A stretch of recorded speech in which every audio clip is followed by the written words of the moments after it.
Yeah, so a lot of times I introduce myself as the janitor and the manager, so I do it all. I mow the yard, clean the facility, plant all the crop, and maintain equipment. The lead sprayer that I was showing earlier, actually put the axle on that. I'll be getting in some other tillage tools and assembling those. We do have a Pronto DC. It's one of our drills that are arriving, or that is arriving.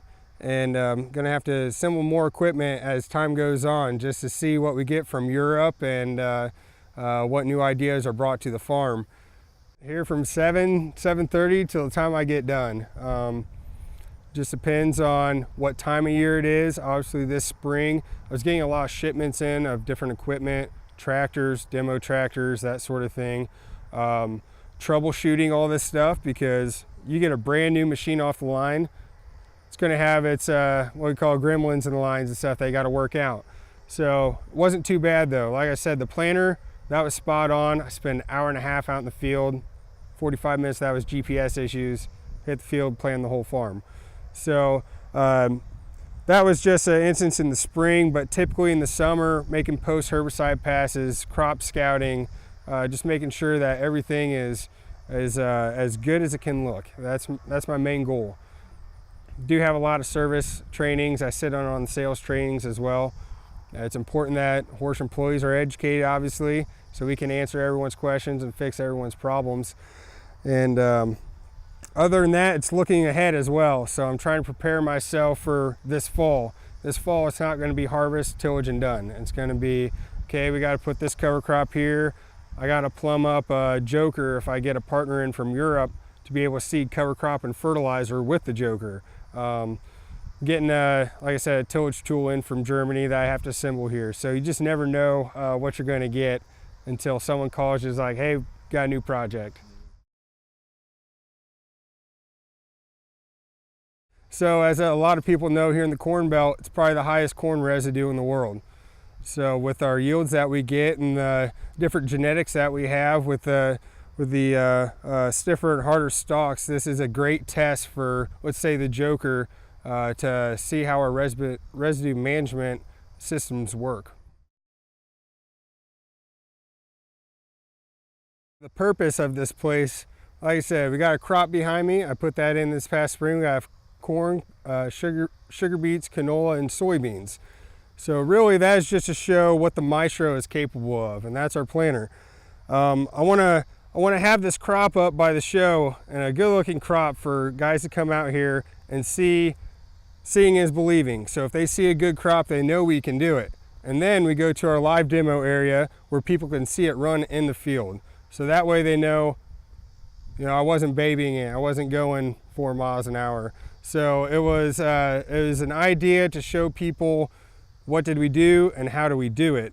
And we're selling a whole system. So we're not trying to sell just one gadget. We're trying to sell an entire system, and that's what really works. And I do believe earlier today when we showed them in the live demo area where we do a deep tillage pass, shallow tillage pass, and a Maestro pass, a planter pass, that it's a whole system in under a few minutes.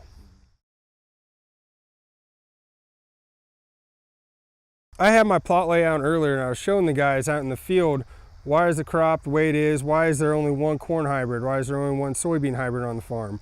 And that's because each one of these sections is basically going to flip-flop every year for corn and soybeans, corn-soybean rotation. But we're going to be comparing, let's say, the Toronto FM, which is it's a fall tillage pass. We're going to have that in an area versus, let's say, a joker in fall only or joker in spring only. Joker in fall and spring. We're going to have no-till with cover crop. We're going to have no-till without cover crop. I want to see those yield differences. I want to show guys, here's what we're capable of. Here's different ways we can integrate different pest management practices. I had some pretty good pictures earlier about the weed control we can do with the joker, especially with just tillage passes. So it's another way that some of these chemicals are becoming less and less, they don't work as well as they used to. So what we're doing, we're kind of going back to how they used to do it, and it's working. So that's kind of the idea out here, is just to show the entire system with all of its capabilities. So far, I do believe everyone's pretty impressed. It's a fantastic facility. Everyone, the first thing they walk in is like, I can't believe, how nice this is. And they come out here to the field and they ask me questions about our soil, and they're like, this is beautiful soil. So it's, they're really impressed so far about the physical properties of this place. But I've also heard a lot of feedback of, this is our first day doing the show, and you guys, you're relaxed, you're laid back, you all get along so well that it just flows. And I think we're just a great group of guys that really get along, and we're here to do one thing, and that's promote an entire system. So we have a conference room, so when it's not the growing season, we can have service training in the shop, we can have sales training in the conference room.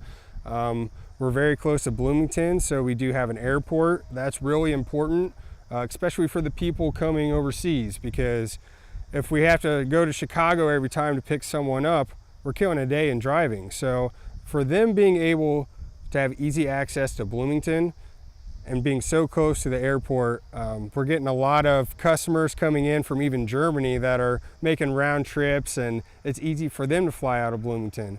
So we're right off 74. We're going to have a lot more signage in the future promoting this site off 74, because many people drive that interstate.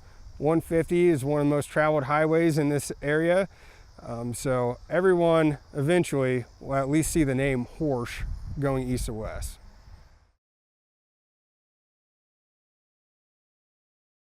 I've never seen canola. If I have, didn't pay much attention to it. This is my first time planting canola. And all the guys from up north are like, wow, this canola looks really good. And they're like, well, how deep did you plant it here? I said, 1.5 inches. And they were just floored. They're like, we've never planted canola 1.5 inches. I was like, well, I would treat any crop the same. You just plant it in moisture depending on your soil conditions and what type of soil you have. Here, the soil is pretty forgiving. So as long as you plant it in moisture, you're typically going to have a pretty good crop. It could have been a complete disaster. I mean, I was planning on, honestly, after I planted, I was like, never planted canola before. I was kind of worried. And I'm like, good thing I got a joker here to till it under if I have to. But no, it turned out great. They're like, they were all surprised too from up north about how well the canola looked. Why did Michael Horsch buy this farm? Well, one, he loves farming in America. He was here for 2 years. And two, it's something solid that someone can see, and touch. It's Horsch before this, I didn't know who Horsch was, So the fact that we have a site that they're dedicating toward selling this system is huge. Shows that they're more than willing to promote their name and actually show people what we're made of.